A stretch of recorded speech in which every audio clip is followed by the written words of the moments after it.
KS ಎಕ್ಸಾಮ್ಗೆ ಹೇಗೆ ಓದಬೇಕು, ಹೇಗೆ ಪ್ರಿಪೇರ್ ಆಗಬೇಕು? ತುಂಬಾ ತರದ ಆರೋಪಗಳನ್ನು ನೋಡ್ತೀವಿ ನಾವು. ಎಕ್ಸಾಮ್ ಸರಿ ಮಾಡಲ್ಲ ಅನ್ನೋ ಟೀಕೆಗಳನ್ನು ನೋಡ್ತೀವಿ. ನಿಯತ್ತಿಂದ ಓದಿ ಹೋಗೋರಿಗೆ ತುಂಬಾ ಕಷ್ಟ ಇದೆ ಅನ್ನೋ ಸಿಚುವೇಶನ್ ಕೂಡ ನಾವು ಕೆಲವೊಂದ್ಸಲಿ ನೋಡ್ತೀವಿ. ಅದನ್ನ ಹೇಗೆ ಭೇದಿಸಿ ಮುಂದಕ್ಕೆ ಹೋದ್ರಿ ನೀವು ಅಂತ? KS ಎಕ್ಸಾಮ್ಗೆ ಆ್ಯಕ್ಚುಲಿ ಬೇಗ ಕಾಲ್ಫಾರ್ಮ್ ಆಗಲ್ಲ ಅನ್ನೋದೊಂದು ಮೇನ್. ಸಣ್ಣ ಪುಟ್ಟ ಆಡಳಿತಾತ್ಮಕ ತೊಡಕುಗಳಿಂದ ಬೇಗ ಆಗೋದಿಲ್ಲ, ಅದು ನಾವು ಒಪ್ಕೋತೀವಿ. ಇದು ಒಂದೇ ಅಟೆಂಪ್ಟಿಗೆ ಕ್ಲಿಯರ್ ಮಾಡುವಂಥ ಎಕ್ಸಾಮ್ಸು ಹೌದು ಅಲ್ಲ ಎರಡೂ ಇದು. ಸುಮಾರು ಜನ ಫಸ್ಟ್ ಅಟೆಂಪ್ಟದಲ್ಲೇ ಕ್ಲಿಯರ್ ಆಗ್ತಾರೆ. ಒಂದು ಅಟೆಂಪ್ಟದಲ್ಲೇ ಕ್ಲಿಯರ್ ಆಗೋರು ಏನು ಮಾಡ್ತಾರೆ ಅಂದರೆ ಇವು ಯಾವ ಗಾಸಿಪ್ಗಳನ್ನು ತಲೆ ಕೆಡಿಸೋದಿಲ್ಲ.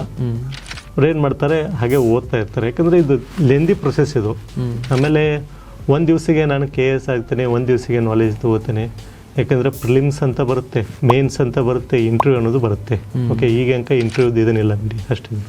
ಪ್ರಿಲಿಮ್ಸ್ ಹಂತದಲ್ಲಿ ಏನಾಗುತ್ತೆ ಅಂದರೆ ಜಸ್ಟ್ ಅವರೇ ಆಪ್ಷನ್ಸ್ ಕೊಟ್ಟಿರ್ತಾರೆ, ನಾವು ಯಾವುದಾದ್ರೂ ಒಂದು ಟಿಕ್ ಮಾಡಬೇಕು. ಮೇನ್ಸ್ದಲ್ಲಿ ಏನಾಗುತ್ತೆ, ಕಂಪ್ಲೀಟ್ಲಿ ಅನಾಲಿಸಿಸ್ ಆಗಿ ಬರೀಬೇಕಾಗ್ತದೆ. ಆಮೇಲೆ ನಮ್ಮತನವನ್ನು ಅಲ್ಲಿ ತೋರಿಸ್ಬೇಕಾಗ್ತದೆ ಪೇಪರ್ದಲ್ಲಿ.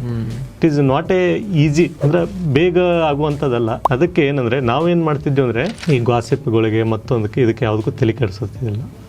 ನಮ್ಮದೇನೈತಿ 100% ನಮ್ಮದನ್ನು ಎಫರ್ಟ್ ನಾವು ಹಾಕಬೇಕು ಅನ್ನೋದು ಒಂದೇ ಕಾನ್ಸೆಪ್ಟ್. ಫುಲ್ ವಿಡಿಯೋಗಾಗಿ ರಿಲೇಟೆಡ್ ಲಿಂಕ್ ಕ್ಲಿಕ್ ಮಾಡಿ.